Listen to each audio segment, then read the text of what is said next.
अभी जैसे कि हमने इससे पहले जो हमने क्लास में जो वीडियो हमने देखी थी उसमें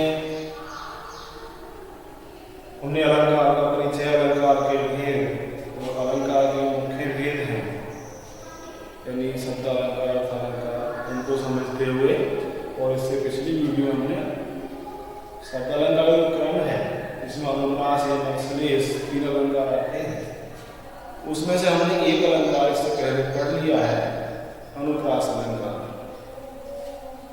अनुप्रास अलंकार हम पढ़ चुके हैं और आज हम बात करेंगे यमक और श्लेष अलंकार। किनको पढ़ेंगे? यमक और श्लेष। आज की कक्षा में हमें 2 अलंकार समझने हैं, 2 अलंकार हमें कंप्लीट करने हैं। इससे पहले अनुप्रास हम कर चुके हैं पूरा, और आज यमक और यमक के बाद श्लेष, 2 अलंकारों का हम लोग आज अध्ययन करेंगे। पहले जो आपके सामने यहाँ लिखा हुआ है वो यमक अलंकार है। मैंने यमक अलंकार की परिभाषा है वो बोर्ड में लिख रखी है, आप इसको पढ़ लेंगे ध्यान से। यमक अलंकार की परिभाषा जो कि आपके सामने बोर्ड पर है, इसको एक बार पढ़ लेंगे और मैं इसको समझाते हुए और आगे बढ़ाऊंगा।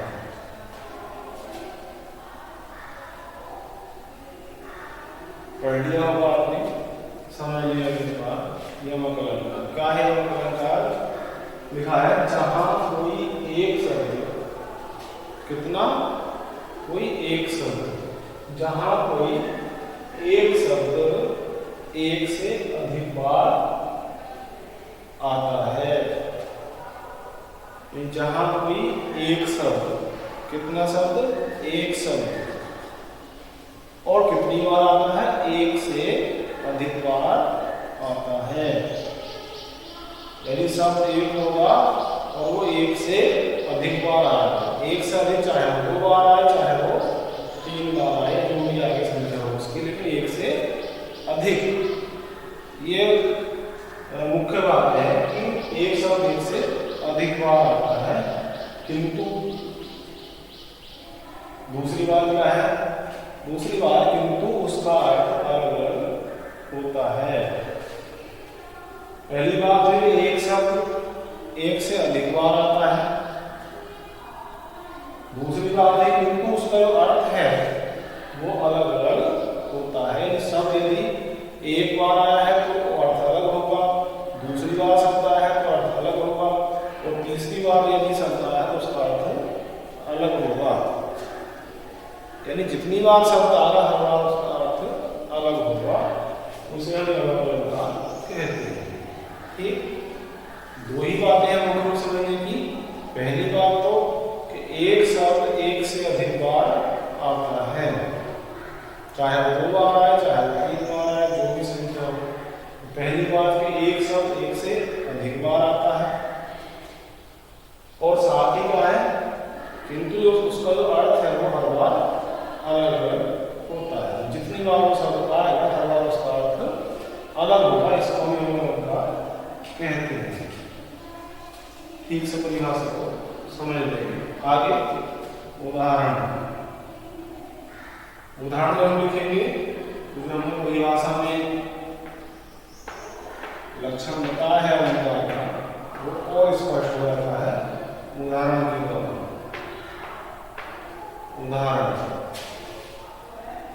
उदाहरण तो हम हो सकता है पिछली कक्षाओं में हमने पढ़ा भी हो कहीं व्याकरण के अंतर्गत। तो एक उदाहरण कई बार आता है, कनक कनकते सौगुनी मादकता अधिकार। इस उदाहरण को हम लोग पुस्तकों में पढ़ते हैं, जो हमारे साथी अध्यापक हैं वे भी इसको लिखाते हैं। चाहे तो आप लिख भी सकते हैं इसको, लेकिन मेरा मानना यह है कि जो पुराने उदाहरण हैं जो हम लिखते आ रहे हैं, जो सभी लोग रट चुके हैं, बेहतर होगा थोड़ा सा हम उससे अलग और नया उदाहरण लिखें। एक रोचक और एक सटीक उदाहरण हम लिखेंगे तो एक तो हमें एक से अधिक उदाहरणों की जानकारी भी होगी, और साथ ही साथ हमारा जो उदाहरण है, जो हमारा कार्य है, उसमें कहीं पे एक नया पद भी आएगा। तो मैं एक छोटे से दो उदाहरण आपको यहाँ पर दिखाऊंगा, ध्यान से देखेंगे। पहला उदाहरण है बहुत सटीक और बहुत सरल है, आप एक ही बार में इनको समझ में आ जाता। पहला उदाहरण देखेंगे। पहला उदाहरण है काली घटा। काली घटा का घमंड। काली घटा का घमंड घटा।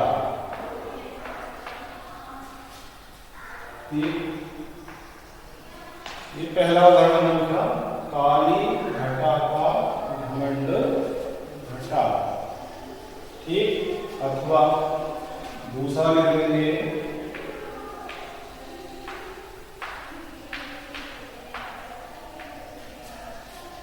भले ही हमें परीक्षाओं में एक उदाहरण लिखना हो, यह हमारा काम एक उदाहरण से चल जाए, लेकिन यदि हम एक से अधिक उदाहरण को समझते हैं तो हमारे लिए और भी अच्छा होता है। तो मैं यहाँ पर दो उदाहरण आपको दिखाऊंगा लिख करके। पहला हम लिख चुके हैं, काली घटा का घमंड घटा। दूसरा देखेंगे। दूसरा उदाहरण है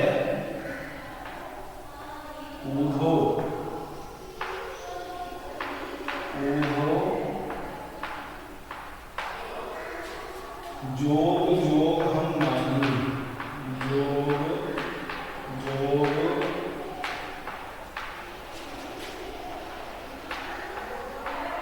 हम नहीं। ऊधो जोग जोग हम नहीं। ये दूसरा उदाहरण होगा यमन का। ठीक, पहला उदाहरण काली घटा का घमंड घटा। दूसरा उदाहरण हम लोगों ने लिखा ऊधो चोक चोक हम नहीं। अब दोनों उदाहरणों को समझते हुए और स्पष्टीकरण हमको देना होता है, स्पष्टीकरण लिखेंगे और इनको समझेंगे। स्पष्टीकरण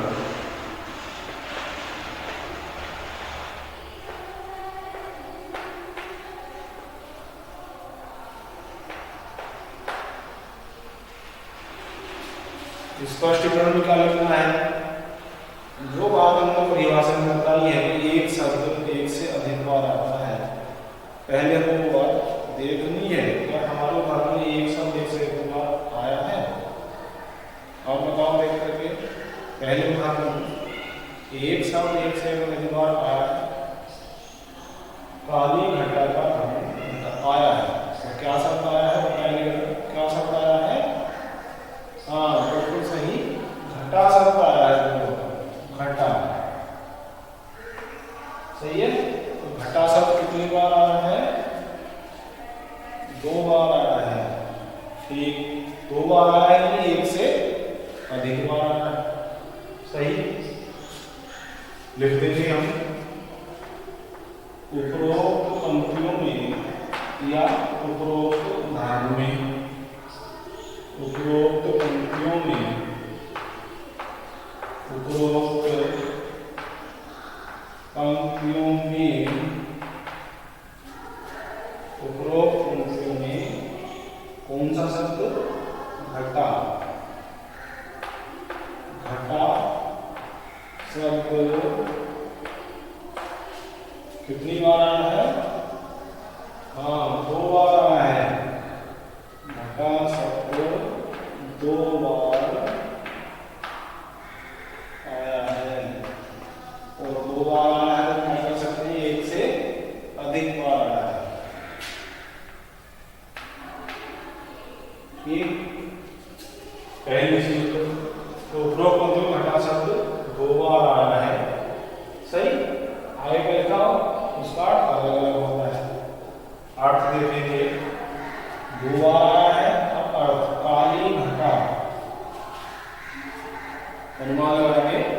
काली घटा, काली घटा, हाँ बादल की ओर संकेत है।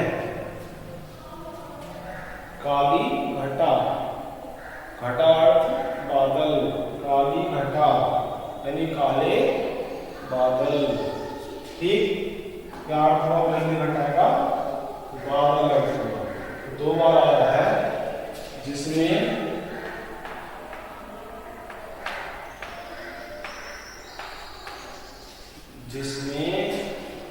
पहले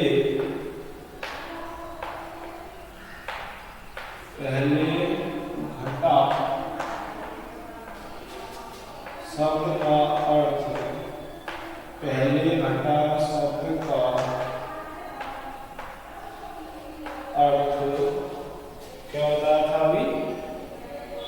बादल। पहले घटा शब्द का अर्थ क्या है? बादल।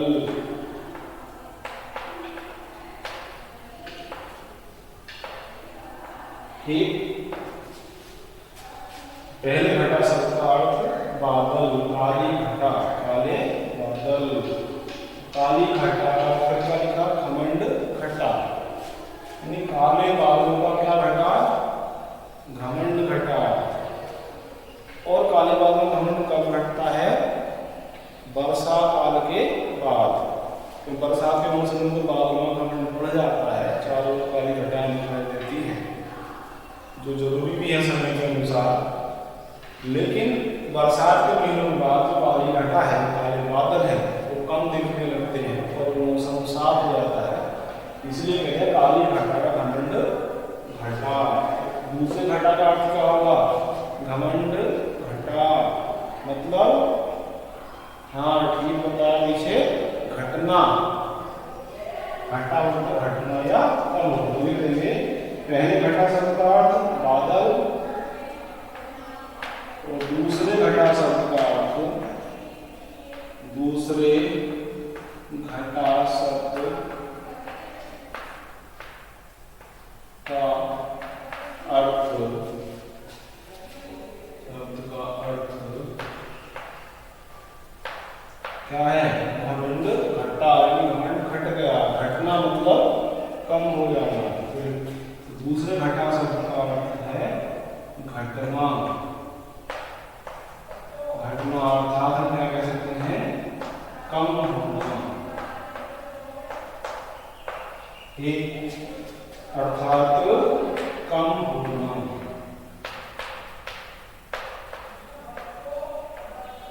ठीक है, तो पहले घटा शब्द का अर्थ तो बादल, ठीक, घमंड घटा। दूसरे घटा शब्द का अर्थ घटना अर्थात कम होना है। अतः यहाँ क्या है?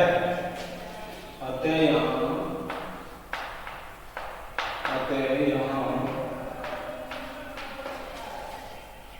यमक अलंकार है। अतः यहाँ यमक अलंकार है। ठीक है, इसको भी हाईलाइट कर सकते हैं जहाँ का, और यहाँ भी हाईलाइट करते हैं जहाँ पहले हमारा। इसे ब्लैक से कर देंगे, थोड़ा सा और सुंदर लगेगा।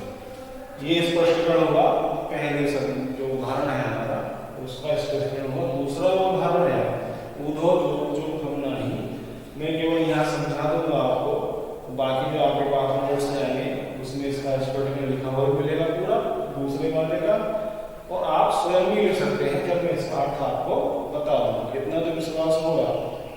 अगर मैं अर्थ बता दूँ, इसका आप समझ चुके लिख लिया, इसी के अनुसार जैसे ये लिखा है उसी के अनुसार आप इसका स्टेटमेंट लिख लेंगे। जरूरी है कि आपको इसका अर्थ मालूम हो। दूसरे में क्या शब्द आया है? तो आप दोबारा जोड़, पहले में आया था घटा शब्द 2 बार, दूसरे में क्या आया है? जोड़ शब्द 2 बार आया है। ठीक, हम लिख लेंगे यहाँ पे कैसे लिखा है कि दूसरे उदाहरण में पंक्ति में जोड़ शब्द 2 बार आया है, जिनमें से पहले जोड़ का अर्थ मैं भी बताऊंगा आपको, दूसरे जोड़ का अर्थ ये है जो भी बता दूंगा। अतः यहाँ पर ये अलंकार है। ठीक, जोड़ शब्द 2 बार आया, समझ लेंगे। पहले जोड़ का अर्थ क्या है? पहले जोड़ का अर्थ है, पहला शब्द है जोड़। पहले जोड़ का अर्थ है जो अर्थात योग, यानी गोपियां श्री कृष्ण से उनसे कहती हैं उद्धव जी से कि उद्धव जी जोग जोग हम नहीं। गोपियों का कथन है जोग, जोग का अर्थ है योग। योग तो समझते हैं, हाँ, जो बाबा रामदेव जी कराते हैं, और आजकल तो सुबह बहुत लोग योग को अपना रहे हैं, क्योंकि हमारे स्वास्थ्य के लिए जो योग है वो बहुत ही लाभदायक है। तो इस योग का अर्थ क्या हुआ? योग। ठीक, तो योग का अर्थ हुआ योग।